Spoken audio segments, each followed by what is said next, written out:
paréntesis en esta serie, lo que creemos.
Él vino a buscar lo que se había perdido. Pastor de los perdidos. Él ha venido a pastorear, a ser el pastor de aquellas ovejas que estaban perdidas, que estaban muertas, que estaban sin capacidad de poder recuperar su vida, sin capacidad de poder, como ya decíamos, salvarse a ellas mismas. Ve por favor a Lucas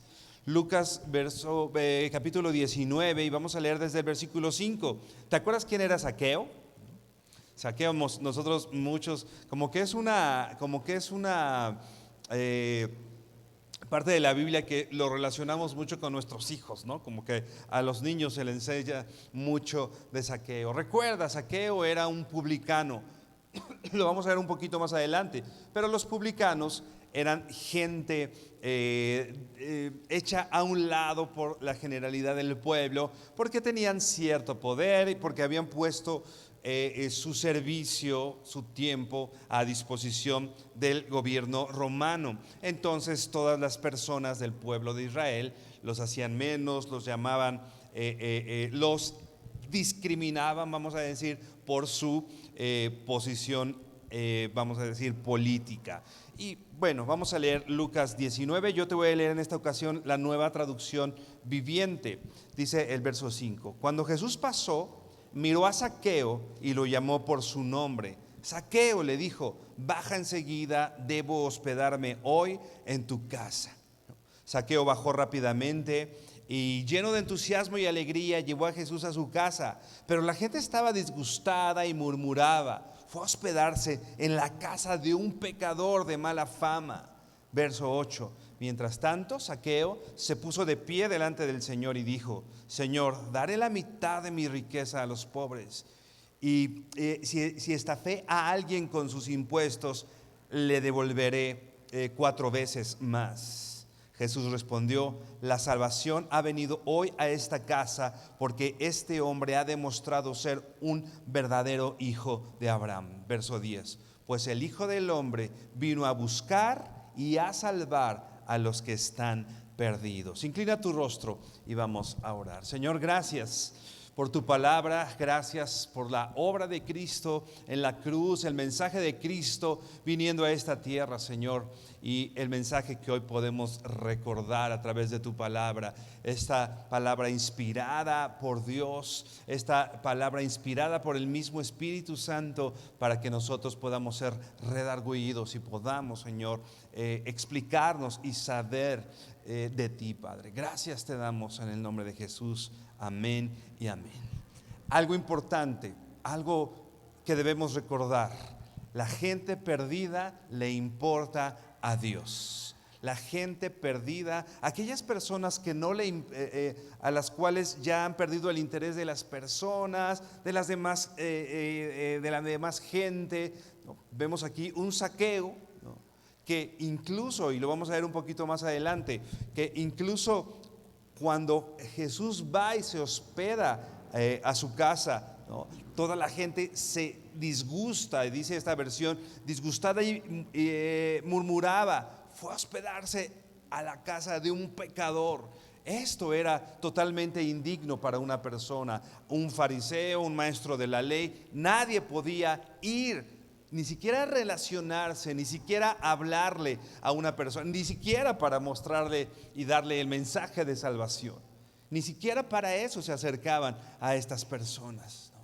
Entonces Jesús, totalmente contracultural, lo que hace, va y se queda y se hospeda, dice, en su casa. ¿Cuál era la razón?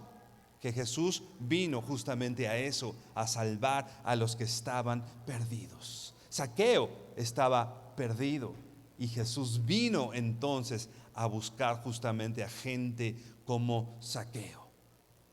Ahora ve por favor ahí mismo en Lucas, vamos a leer Lucas 15, verso 1.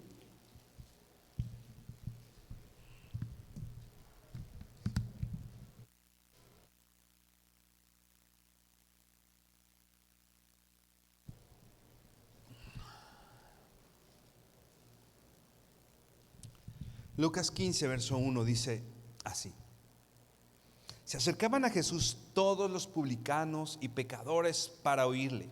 Y los fariseos y los escribas murmuraban diciendo: este a los pecadores recibe y con ellos come. Entonces él les refirió esta parábola diciendo. Y entonces empieza a Jesús a explicar y a contar la parábola de la oveja perdida.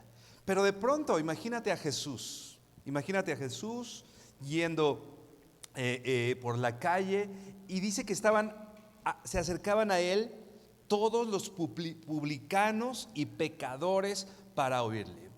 Algo podemos ver del carácter de Jesús. No era alguien que un pecador o un publicano decía, no, mejor ni le acercamos. Los publicanos y los pecadores se acercaban para oírle. O sea, la crema innata, vamos a decir, de los pecadores, ¿no? Que eran los publicanos. Toda aquella gente pecadora estaba rodeando al maestro, ¿no? Dice la Biblia, el mismo Jesús: los sanos no tienen necesidad de médico. Es importante que nosotros recordemos y sepamos, Jesús vino a los enfermos. Nosotros debemos reconocer nuestro pecado y entonces podremos saber que Jesús vino justamente a buscarnos. Cuando nosotros nos consideramos buenos, cuando yo pienso que soy bueno, entonces estoy contradiciendo esto. Entonces, ¿para qué vino Jesús? Entonces yo no necesito a Jesús, porque a quien vino a salvar Jesús era a gente de este tipo, publicanos y pecadores. Los publicanos, como ya decíamos, es un recaudador de impuestos, un empleado del gobierno que traía todos estos impuestos, repito, ante el gobierno romano. Y como ya leíamos de Zaqueo, que era un publicano, no solamente eran mal vistos porque llevaban y su lealtad estaba ante un gobierno que no era el del pueblo de Israel. Pero no solo esto, sino ellos eran generalmente ladrones, ¿no? Llevaban parte de los impuestos y no todos los impuestos se los daban al gobierno, sino ellos se quedaban con una gran parte. Entonces ellos habían estafado, decía Zaqueo. yo he estafado. Pero esa era una generalidad, repito, entre los publicanos. Y el pueblo lo sabía. Ellos habían robado, eran reconocidos porque eran duros, porque venían y les quitaban las cosas a las personas. Eran reconocidos por la codicia que tenían, por el engaño, por la estafa, repito, que hacían por su trabajo, ¿no? No sé si venga a tu mente alguna persona así. Y después dice, los publicanos estaban alrededor de Jesús. Y después dice, los pecadores estaban alrededor de Jesús. Esta palabra pecador quiere decir devoto al pecado. O sea, no solo alguien que casualmente, que bueno, eso es no es muy, vamos a decir, común, ¿no? Alguien devoto al pecado no era alguien que procuraba vivir bien, agradando al Señor y de pronto caía en pecado o estaba en pecado, sino alguien que su vida entera estaba alrededor del pecado. Alguien especialmente malvado. Las definiciones hablan justamente de personas malas, ¿no? Hombres con vicios, que habían hecho crímenes muy particulares, etcétera, ¿no? Entonces imagínate este grupo de personas alrededor de Jesús. Los publicanos, ¿no? Como Zaqueo. ¿Te acuerdas qué estaba haciendo Zaqueo? Se había subido a un árbol para poder ver a Jesús. Un pecador sabía que Jesús tenía algo. Nosotros, ¿qué actitud tenemos? O vamos a pensar, la gente alrededor de nosotros. Uy, ahí viene mi tía la cristiana, mejor vámonos, ¿no? La gente nos huye porque nosotros tenemos una actitud contraria a la de Cristo con las personas. O más bien las personas pueden tener la misma actitud de Zaqueo y todos estos publicanos y estos pecadores acercándose a Jesús.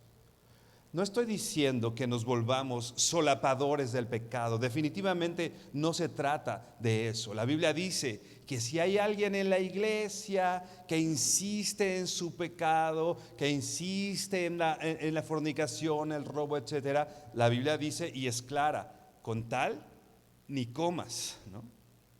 No se trata de solapar el pecado, pero el Señor vino a salvar a lo que se había perdido. Aquellos que no conocen al Señor necesitan oír el mensaje de Cristo. ¿Y a quién mandó Jesús a predicar? A sus discípulos. ¿Tú eres un discípulo de Jesús? ¿Sí? ¿Eres un discípulo de Cristo? Entonces tú tienes una comisión que el Señor te ha dejado: ir y hacer discípulos a todas las naciones. Ese es un trabajo nuestro, ir y predicar el evangelio. Y justamente, ¿quién necesita el evangelio? Los pecadores. El Señor vino a salvar lo que se había perdido.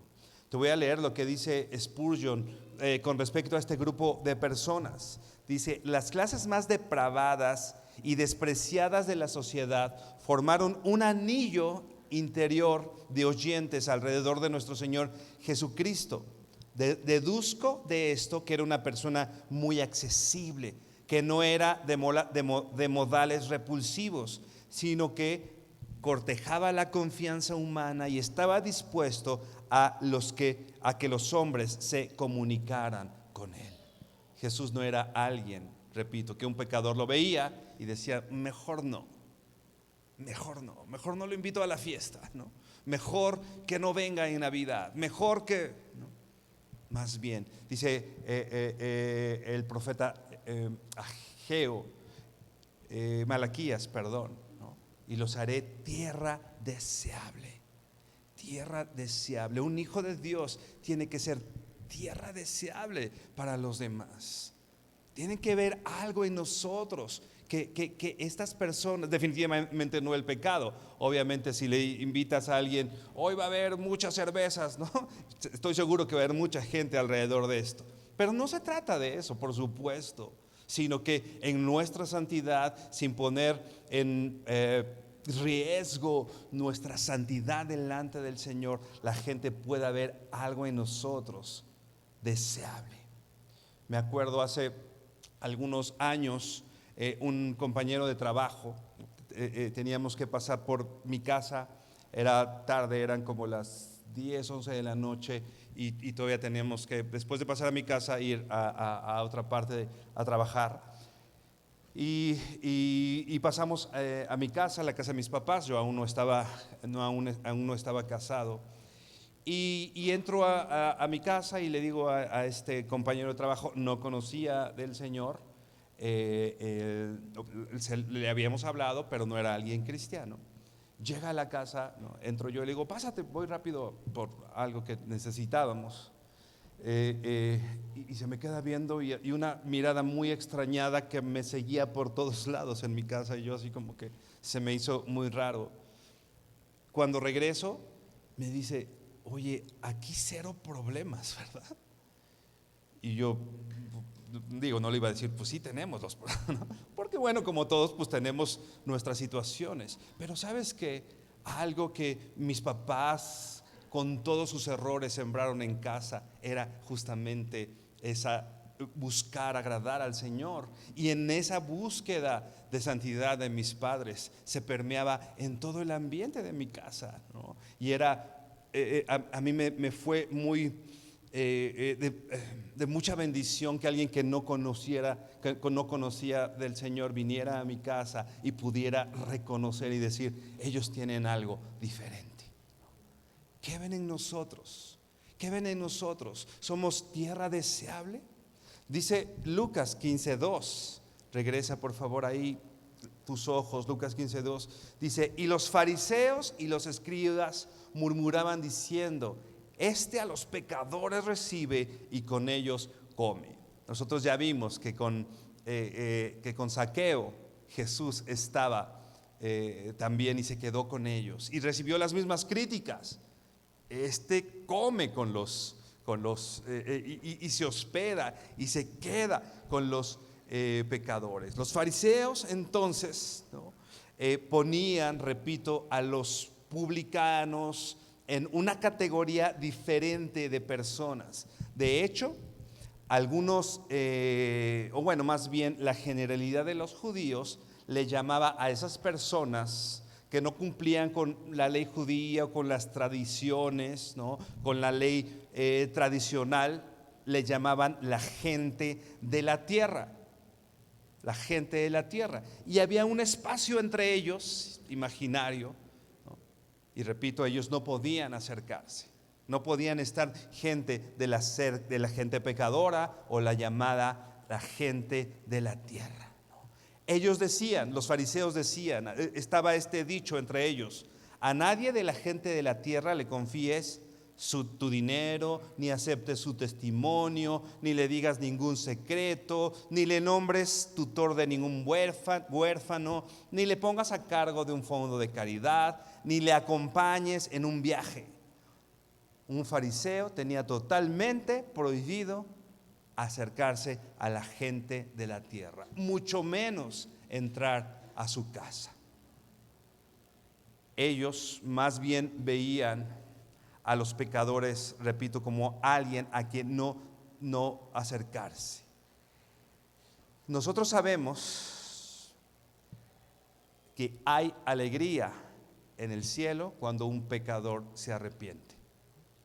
Pero estas personas, los fariseos, tenían ese dicho y su actitud era contraria. Ellos decían, hay alegría en el cielo cuando se pierde un pecador. Hay alegría en el cielo cuando se pierde un pecador. Nosotros sabemos que la actitud de Cristo no es esa. Hay alegría en el cielo cuando un pecador se arrepiente y viene a Cristo. ¿Cuál es nuestra actitud con los perdidos? ¿No? ¿Le pasa algo a alguien? Uy, sí, este es un pecadorzote, qué bueno que le pasó porque es bien pecador. ¿No te pasa que a veces esa es nuestra actitud? Y quizá no lo decimos así tan abiertamente, pero quizá un poco en nosotros, ¿no? Vemos que alguien que ha estado, que no ha reconocido al Señor y es malo, le va un poco mal y uno así como que muy en el fondo como que nos alegramos un poquito. La actitud de Cristo es diferente. No hay alegría cuando un pecador se pierde.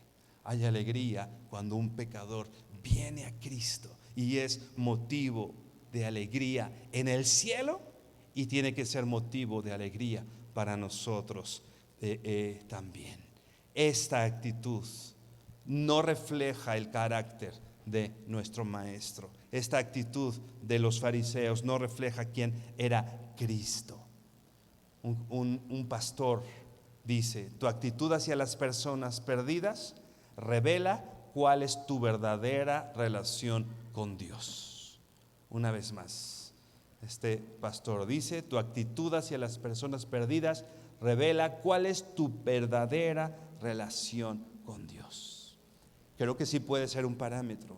¿Cuál es nuestra actitud ante las personas perdidas? Y nos podemos dar cuenta cuál es nuestra relación con Jesús, ¿no? Y algo importante: si tú eres ese pecador, ¿no? Si sabes que eres pecador, debes saber algo, ¿no? Aquí habemos muchos pecadores, no eres el único. Si tú sabes que eres pecador y el Señor hoy te está hablando y diciendo: eres pecador, y puedes estar reconociendo tu condición, quiero decirte, aquí habemos muchos pecadores perdonados y que Jesús está listo para perdonarte, y que Jesús está dispuesto a perdonarte y a tener una relación contigo. Para eso, para nosotros los pecadores, vino Jesús a la tierra. Por nosotros los pecadores vino Jesús a esta tierra.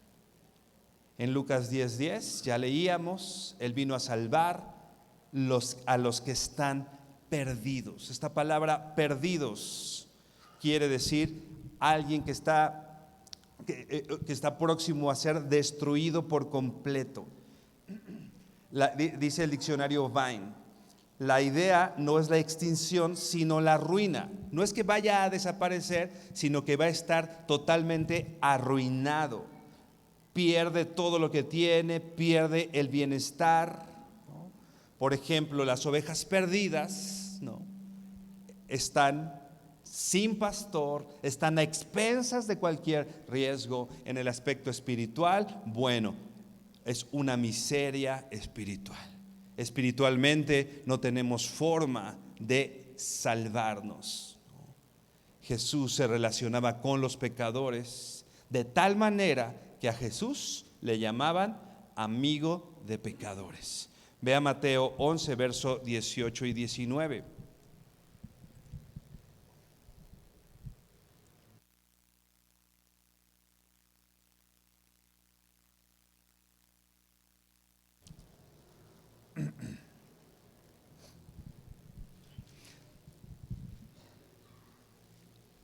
Dice Mateo 11, 18: porque vino Juan, que no comía ni bebía, y dicen: tiene un demonio.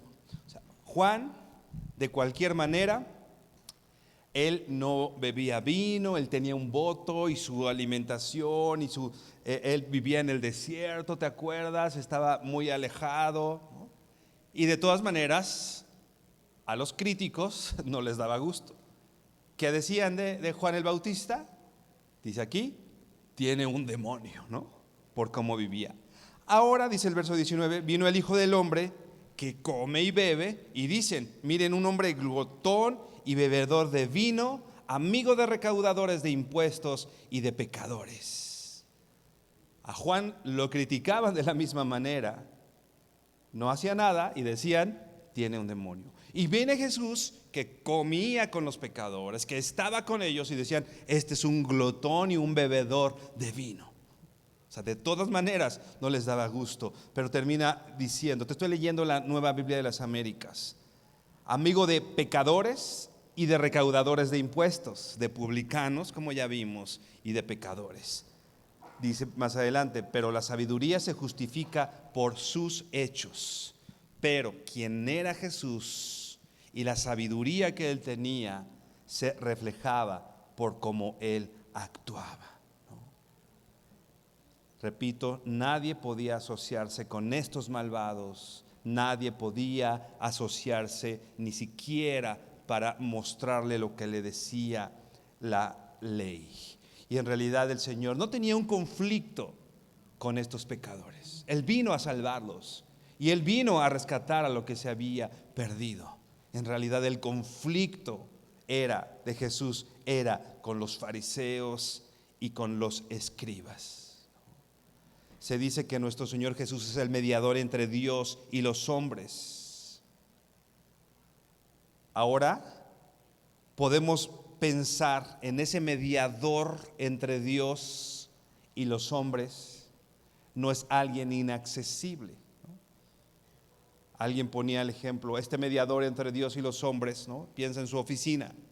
No es una oficina que está totalmente cerrada, ¿no?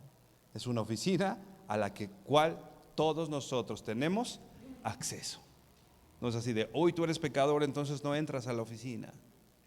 No, si Él es el mediador entre Dios y los hombres, nosotros tenemos la puerta abierta para venir delante del Señor, suplicar perdón, porque repito, no se trata de justificar el pecado, se trata que una vez arrepentidos de nuestro pecado y dispuestos a dejar nuestro pecado, volteemos a Cristo y pongamos nuestra fe en Cristo, sabiendo que Él es el Salvador que vino a buscarnos, que vino a transformar nuestra vida, de pronto que de forma, de manera que nuestra vida glorifique al Señor.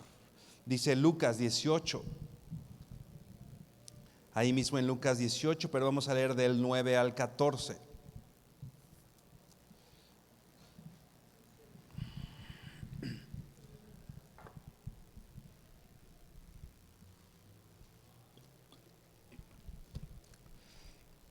Hay un riesgo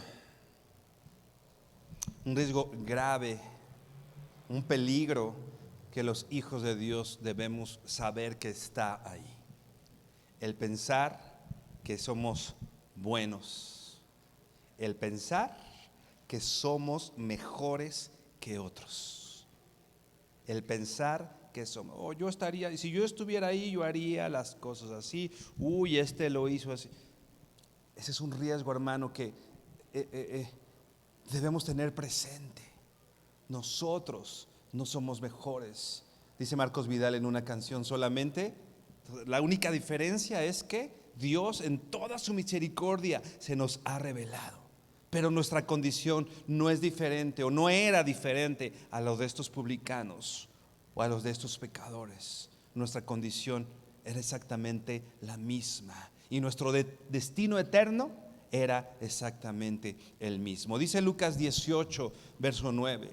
A unos que confiaban en sí mismos como justos y menospreciaban a los otros, dijo también esta parábola. La parábola de la oveja perdida que estamos leyendo se la dice a los fariseos, ¿te acuerdas? Que estaban criticando que Jesús estaba rodeado de publicanos y pecadores. Ahora esta parábola se la dice Jesús a unos que confiaban en sí mismos como justos y menospreciaban a los otros. ¿Te das cuenta? Confiaban en ellos mismos y no solo pensaban que ellos estaban bien, sino, dice aquí, menospreciaban a los otros. A veces nosotros creemos que nosotros somos a quienes Dios ha puesto como jueces para decidir quién puede y quién no puede acercarse al Señor. Dijo también esta parábola, verso 10. 2 hombres subieron al templo a orar. Uno era fariseo y el otro era publicano. Ya describimos quiénes eran los publicanos. Gente totalmente hecha a un lado, gente totalmente criticada, hablaban mal, considerado ladrón, considerado estafador. Y un fariseo. Ahora sí, esto es la crema innata, ¿no?, de los grupos religiosos. Ellos pensaban, un fariseo probablemente se sabía todo el Pentateuco de memoria. Él ellos decían cumplir la ley, aunque finalmente sabemos que no la cumplían del todo, pero ellos eran defensores de que la ley fuera cumplida. Era alguien, dice aquí, que se consideraba a sí mismo justo. Vienen, dos hombres subieron al templo a orar. Uno era fariseo y el otro era publicano. Venían dos a la congre, ¿no? Un domingo. Y decía aquí, verso 11, el fariseo puesto en pie oraba consigo mismo de esta manera. ¿Te das cuenta? El fariseo, el que creía que hacía las cosas bien, se puso de pie. Imagínate, pues bien derechito, su actitud, ¿no? Y dice, oraba consigo mismo. ¿Con quién oraba? Consigo mismo. O sea, no sé, puedo pensar que esas oraciones que ni llegan al techo, dicen por ahí, ¿no? Oraba consigo mismo, bien derechito, bien, con su ropa bien planchadita, ¿no? Dios, te doy gracias porque no soy como los otros hombres, ladrones, injustos, adúlteros, ni aun como este publicano, ¿no? Iban subiendo los dos, ¿no? Señor, gracias a Dios gracias que no me hiciste como este. Gracias que no soy ladrón. Gracias que no soy injusto. Gracias que no soy adúltero. ¿No te pasa que muchas veces llegamos así delante del Señor, menospreciando a los otros y pensando que nosotros somos justos, pensando que nosotros hacemos todos los demás están mal? Extrañamente, todas las personas están mal y extrañamente los únicos que estamos haciendo bien las cosas somos nosotros. Gracias, Señor, porque no soy pecador. ¿Crees que, bueno, yo no podría orar así diciéndole al Señor, gracias que no soy pecador? Creo que haciendo un ejercicio de honestidad, tú y yo sabemos que lo somos. Tú y yo sabemos que somos pecadores. Pero él confiaba en sí mismo y le daba gracias y menospreciaba a los demás, ¿no? Verso 12, ayuno 2 veces a la semana, doy diezmos de todo lo que gano, ¿no? Tratando de llegar con Dios, justificando, yo sí hago esto, yo soy bien bueno. Tú eres, conocí a una persona que decía, pues Dios a mí me salvó de buena porque pues yo pensaba que hacía todas las cosas bien. ¿Será que el Señor nos tiene que salvar de buenos? Que tú eres el único que haces todas las cosas bien y todos los demás hacen las cosas mal. Pero dice el verso 13, mas el publicano, estando lejos, no quería ni aún alzar los ojos al cielo, sino que se golpeaba el pecho diciendo, Dios, sé propicio a mí, pecador. ¿Te acuerdas la actitud del fariseo? Bien derechito, hacia arriba, hablando consigo mismo, diciendo gracias, que no soy como este de al lado. Y el publicano ni siquiera se acercó. ¿Te das cuenta? Ni siquiera, dice, estando lejos, no quería ni aún alzar los ojos. ¿Qué te describe la actitud de su cuerpo? Sabía quién era, sabía que era pecador, y no solo sabía que era pecador, sabía quién era Dios y sabía de la santidad de Dios, y en esa actitud está reconociendo quién es Dios. ¿Cuántas veces hemos llegado, Señor, perdóname? Y dice, no quería ni aún alzar los ojos al cielo, sino que se golpeaba el pecho diciendo, Dios, sé propicio a mí, pecador. Se reconocía pecador, sabía que era pecador. No llegó ni siquiera viendo al de al lado que se hacía, no dijo, uy, este fariseo que se creía mucho, uy, este fariseo que no. Ni siquiera puso sus ojos en el fariseo, ¿te das cuenta? ¿En qué puso sus ojos? Primero en Dios. Al venir con Dios, está reconociendo quién es Dios. El otro hablaba consigo mismo, ¿te das cuenta? Y él hablaba y decía: Dios, sé propicio, necesito tu perdón. Dios, necesito ser perdonado. ¿Por qué? Porque soy pecador. ¿En qué grupo estamos hoy delante del Señor? ¿Entre los que creemos que somos justos y hacemos las cosas bien y no nos equivocamos? ¿O con los pecadores, reconociendo: Señor, soy pecador, necesito tu perdón, sé propicio a mí, perdóname?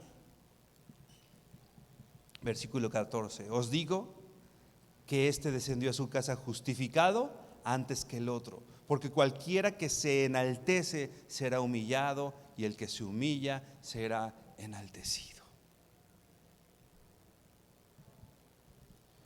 Regresa por favor a Lucas 15.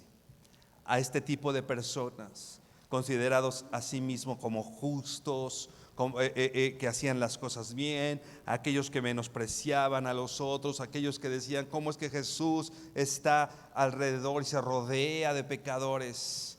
Dice el verso 2: y los fariseos y los escribas, Lucas 15:2, y los fariseos y los escribas murmuraban diciendo: este a los pecadores recibe y con ellos come. Entonces él les refirió esta parábola diciendo, verso 4, Lucas 15:4: ¿qué hombre de vosotros, teniendo 100 ovejas, si pierde una de ellas, no deja las 99 en el desierto y va tras lo que se perdió hasta encontrarla? Y aun cuando la encuentra, la pone sobre sus hombros gozoso, y al llegar a su casa reúne a sus amigos y vecinos diciéndoles: gozaos conmigo, porque he encontrado mi oveja que se había perdido. Os digo que así habrá más gozo en el cielo por un pecador que se arrepiente que por 99 justos que no necesitan arrepentimiento. Primero les dice a los fariseos, a los que criticaban, primero los pone en una condición que dice: ¿qué hombre de vosotros teniendo 100 ovejas? Repito, esta parábola se la está diciendo a los fariseos, y Jesús les dice: ¿qué hombre de esos vosotros teniendo 100 ovejas? Los pastores, quienes cuidaban a los rebaños, no eran personas de, vamos a decirlo así, de primera categoría. No eran ricos. La mayoría de ellos ni siquiera eran dueños de los rebaños, ¿no? Sino algún rico les pagaba para que cuidaran a las ovejas. Pero ellos, aunque eran pobres y aunque no fueran sus ovejas, ellos tenían un compromiso de cuidado con las ovejas. No era un trabajo que hacían de manera indolente. Personas, vamos a decir, a los ojos de los fariseos, de baja categoría. Entonces, cuando Jesús le dice a los fariseos: ¿quién de ustedes teniendo 100 ovejas?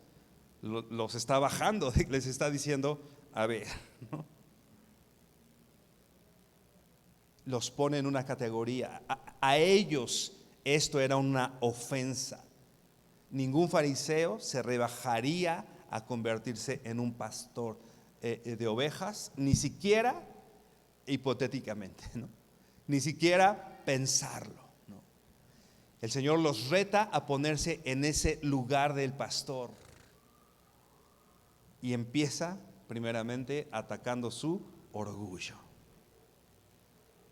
¿Qué persona de ustedes, qué hombre de vosotros, teniendo 100 ovejas, dice: si se pierde una de ellas, acuérdate, él vino a buscar y salvar lo que se había perdido? Tú sabes que una oveja es totalmente incapaz de salvarse a sí misma. Las ovejas son las ovejas son semiciegas, no pueden ver mucho más allá. ¿Te acuerdas? Bueno, no sé si te ha pasado, los perritos que sobran ahí de casa, que nada más están viendo que se abra tantito la puerta y se salen, y son así como de casa, entonces se salen y ya no saben ni dónde andan, ¿no? Y para buscarlos, ¿no? O sea, andan por todos lados. las, no hay otra especie más incapaz de cuidarse a sí misma que la oveja. Así nosotros, comparados con las ovejas, somos incapaces de salvarnos. Una oveja perdida, si el pastor no va por ella, está destinada a la destrucción. Hermano, si tú y yo estamos perdidos, necesitamos de nuestro pastor que nos busque, porque tú y yo somos incapaces de encontrar el camino de regreso a casa. Perdidas, esta palabra perdidas habla justamente de eso, una oveja perdida destinada a la muerte, destinada a la destrucción, ¿no? Por sus condiciones, son semiciegas, muchas veces caían como en algunos matorrales y estaban como patas arriba, ¿no? Como cucarachas cuando las volteas, ¿no? No podían salvarse, era necesario que el pastor fuera. Y dice aquí, si se pierde una de ellas, no deja a las 99 en el desierto y va tras la que se perdió hasta encontrarla. Como ya vimos, no es extraño que se pierda una oveja, porque pues las ovejas se pierden, ¿no? Por sus características, etcétera, ¿no? Pudiera parecer extraño que un pastor ponga en riesgo 99 ovejas para salvar solamente una. Pero bueno, el punto es, el pastor las deja resguardadas, ¿no? Las deja en un buen lugar, ¿no? Pero de cualquier manera se asume que el pastor deja aseguradas a las 99. Pero el punto no es si las deja bien o si las deja mal, sino el gozo de encontrar a la oveja perdida. No que está abandonando a otras, en realidad no las está abandonando. Pero imagínate, es tan personal el cuidado del Señor sobre nosotros, es tan personal que deja momentáneamente algunas por buscarnos, porque si no nos encuentra, nosotros estamos destinados a la muerte. Dice verso 4, no deja las 99 en el desierto y va tras la que se perdió hasta encontrarla. Jesús es perseverante y persistente. Él busca y busca hasta encontrarnos. Así le hizo contigo y conmigo, ¿no? Nosotros no hubiéramos volteado, nosotros éramos incapaces, no hubiéramos volteado al Señor. Necesitábamos que el Señor nos llamara. Y dice aquí, y cuando la encuentra, la pone en sus hombros. ¿Por qué la pone en sus hombros? Porque se asume que una oveja perdida está lastimada, está con miedo, está con frío,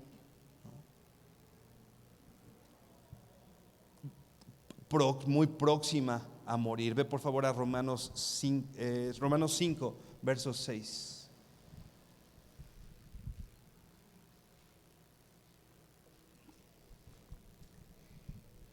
Romanos 5, verso 6 dice, porque Cristo, cuando aún éramos débiles, a su tiempo murió por los impíos. ¿Cómo eras? Dice esta débiles. ¿Te imaginas a Cristo cargándote? Porque no podías ni moverte, porque no podías salvarte.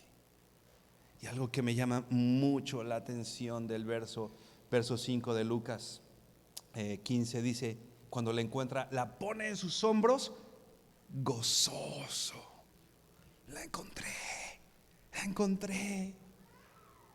Hay gozo en el cielo por un pecador que se arrepiente. No lo contrario, hay gozo en el cielo cuando un pecador se condena. El Señor, cuando te escogió y te tomó para Él y te cargó porque estabas débil, incapaz de salvarte, próximo a la muerte, te tomó en sus hombros. Y sabes cómo dijo, ¡ay, esta oveja! ¿Por qué se salen si yo les he dicho? ¿Eso hizo Jesús? No, dice, gozoso. ¿Sabes cómo estaba Jesús cuando te encontró? Alegre de encontrarte.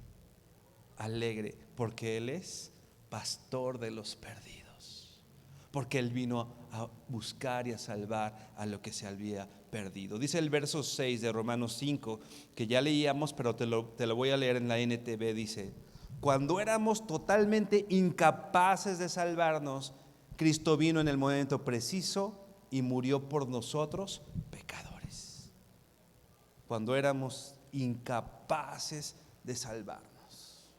Más vale, hermano. Por eso siempre recuerdo las palabras del apóstol Pablo. Doy gracias al Señor que me llamó a servirle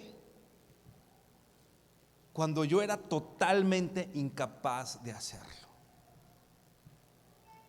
Cuando yo era blasfemo, perseguidor e injuriador, dice el apóstol Pablo. Pecados de muerte. O sea, no puedes llegar con Dios diciéndole: yo soy bueno, yo he hecho esto, como ya leíamos, doy mis diezmos, hago esto. Señor, yo ya cumplí acá, ya hice esto. ¿En serio vamos a llegar con el Señor presumiéndole nuestros logros? Nos acercamos al Señor más bien reconociendo nuestra condición. Soy pecador y estoy débil. ¿Has estado en esa condición de que no puedes ni pararte de la cama? ¿Has estado en ese lugar? Desanimado, deprimido, dolido, abandonado. ¿Has estado ahí? Que necesitas literalmente que el Señor te ponga en sus hombros y te traiga de regreso a casa. Pues hermano, pues amigo, el Señor vino a salvar lo que se había perdido cuando éramos totalmente incapaces de salvarnos. Regresa por favor a Lucas 15, dice verso 6.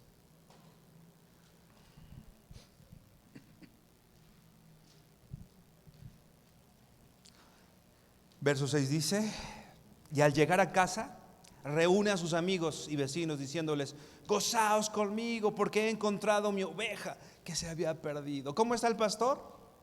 Gozoso, alegre, y hace partícipes, hace una fiesta.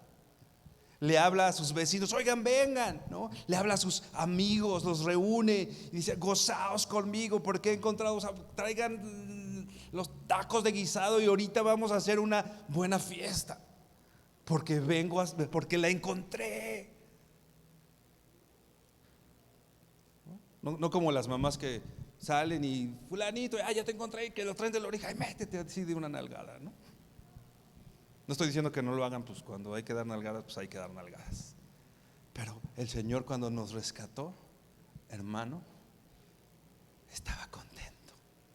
Hizo una fiesta, le habló a sus amigos. Checas la actitud de tu pastor cuando te encuentra. No es de juicio, no es de pecadorzote, hijo del maíz. Lo encontré, te encontré. ¿Te imaginas tener a un hijo perdido? Bueno, no quiero ni siquiera imaginarlo. Pero imagínate el encontrarlo y estaba perdido, el abrazo del Padre, el amor. Así el Padre hizo con nosotros. Así Jesús hizo con nosotros. Se regocijó, hubo alegría. Hay alegría en el cielo cuando un pecador se arrepiente. Así que el énfasis en esta parábola es justamente eso: la alegría de encontrar a lo que estaba perdido. Ellos no se alegraron cuando los recaudadores de impuestos se acercaron a Jesús. Ellos se pusieron mal. Hoy sus pecados. ¿Y cómo permite Jesús que se le acerquen los pecadores? Pero Jesús vino justamente por ellos, quiero decir, por nosotros, en una búsqueda incansable. Dice la Biblia que tú y yo estábamos muertos en nuestros delitos y pecados. Un muerto no se puede salvar a sí mismo. Hermano, ¿sabes qué podías hacer por ti? Nada. Amigo, que hoy reconoces que estás en la condición de pecado, ¿sabes qué tú puedes hacer por ti? Absolutamente nada. ¿Un muerto qué puede hacer para salvarse? Nada, está muerto. Cuando estaban en sus delitos y pecados, Él nos dio, dice la Biblia, vida. Y no es que haya pasado por alto tus pecados. Dios es un Dios justo que tuvo que aplicar justicia. ¿Sabes qué, amigo? La justicia por el pecado que has hecho tiene que pagarse, tiene que pagarla a alguien. El pecado trae consecuencias, y trae consecuencias graves y eternas. Pero ¿sabes qué? Jesús, de ahí de el lugar donde tú estabas en el banquillo de los acusados, te quitó y se puso Él, porque vino a salvar lo que se había perdido. ¿Y sabes qué hizo? El juicio, la ira de Dios que tenía que caer sobre alguien por el pecado, por tu pecado y por mi pecado, cayó sobre Cristo. Él fue nuestra propiciación. ¿Te acuerdas lo que decía este pecador? Sé propicio a mí. Él fue nuestra propiciación.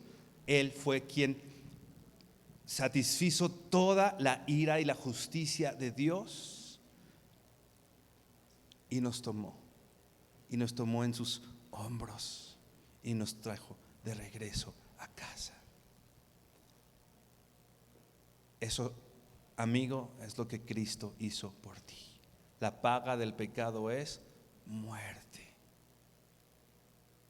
pero la dádiva de Dios es vida eterna a todo aquel que cree. Dice la Biblia, no hagas esperar al amor. Yo te digo, amigo, incluso yo te digo, hermano, no hagas esperar al amor. Hoy el Señor está con sus brazos abiertos, dispuesto a que nosotros volvamos, listo para perdonar, dispuesto para perdonarnos, a sanar tus heridas, y no solo eso, a darnos una vida eterna, a no pagar lo que debemos. Hermano, amigo, tú y yo debemos mucho que solo se paga con una eternidad de condenación, porque la paga del pecado es muerte, pero la dádiva de Dios es vida eterna a todo aquel que cree. Él es pastor de los perdidos. Inclina tu rostro y vamos a orar. Bendito Padre, gracias por tu palabra, gracias porque estás con nosotros, Señor. Gracias porque habiendo sido nosotros blasfemos, perseguidores e injuriadores, Señor, y cuanta cosa más que tú sabes, porque a ti, Dios, no podemos ocultarte nada. Tú sabes lo que somos, Señor. Tú sabes de nuestros pecados, Señor. Y todavía siendo esa condición de pecadores, nos atrevíamos a juzgar a los demás y a hacerlos menos, pensando que nosotros éramos mejores. Pero hoy nos damos cuenta que no es así. Todos los que estamos aquí, nadie es mejor que nadie, ni porque esté parado aquí al frente, ni porque esté en una mesa, ni porque esté en cualquier posición. Nadie es mejor que nadie. Todos los que estamos aquí solamente somos candidatos a tu gracia, porque somos pecadores, Señor. Somos pecadores. Lo que sí queremos decirte, como aquel hombre, sé propicio a mí. Señor, necesito perdón, y necesito mucho perdón, porque he hecho tantas cosas, Señor. Soy un pecador, pero hoy, Señor, soy un pecador arrepentido. Perdona mis pecados, porque sé que mis pecados han traído consecuencias que no solo he traído en mi cuerpo, que no solo he cosechado en mi familia, que no solo he cosechado en las cosas alrededor en este mundo, sino que mi pecado trajo dolor, sufrimiento y la sangre derramada de tu Hijo. Y me duele, Señor, haber pecado. Me duele el pecado en el que me encuentro hoy, Señor, pero me arrepiento. Me arrepiento, Señor, y hoy vuelvo a ti como aquel hijo pródigo que sabía: en la casa de mi padre hay alimento. Hoy, Señor, nos volvemos nuestros ojos ante nuestro Padre Celestial, Dios, y te decimos: perdona nuestros pecados, Señor. Necesitamos que nos salves. Necesitamos un Salvador. Nosotros no podemos hacer nada por nosotros mismos. Somos pecadores, somos incapaces, pero nos bastamos en tu gracia, Señor. Dios, si hay aquí alguna persona, Dios, que hoy por primera vez esté sintiendo esa convicción de pecado traída por tu Santo Espíritu, Señor, dale también, Padre, esa convicción de arrepentimiento y de perdón, Dios. Que ellos sepan que hoy tú los puedes poner en tus hombros y con amor y gozo los llevarás a un lugar donde estarán tus cuidados, donde estará, Señor, sus amigos de rebaño, Señor, con la esperanza de un día verte, Padre. Queremos andar, Señor, en las buenas obras que tú preparaste de antemano para que anduviésemos en ellas, Señor.